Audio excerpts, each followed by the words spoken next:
admiration for my family and the history of my family is entrenched in all of Erie, Pennsylvania, actually. My grandfather was a mason, and he mortgaged my grandmother's house to fund the building that's up here on Parade Street that now has been sold to Erie Black Wall Street.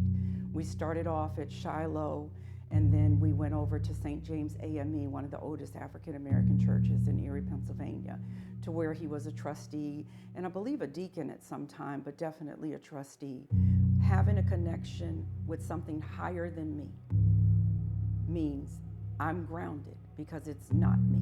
I could leave tomorrow from this earth. I could be a body that y'all laying over, you know, having dinner afterwards and saying what she did tomorrow, or even today.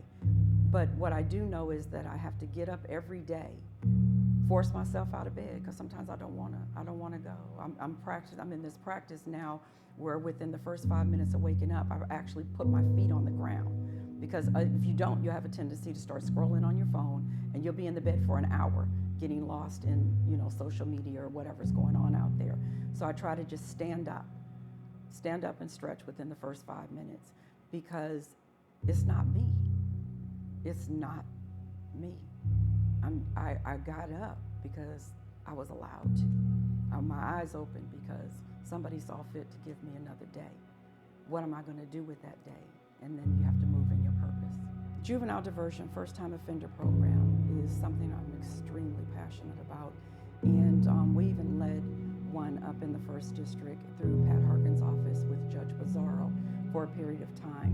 One of the reasons why I'm passionate about that is because, again, I wasn't my best self as a youth, and I made mistakes, and those mistakes, fortunately enough, did not follow me through my lifetime.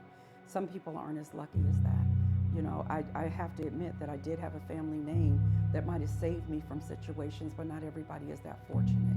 I was raised in a family that taught you to use your voice in voting.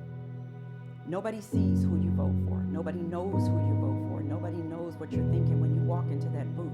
But participating in that activity is almost the loudest voice you can have as far as it comes to what happens in your community or what happens in your environment. So that's what that means to me. Being heard, whether somebody hears you or not.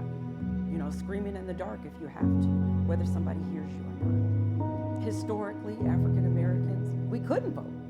And then when we did vote, we did experiences, you know, some situations where votes were thrown out or banned or, you know, whatever it was. And when you have that legacy,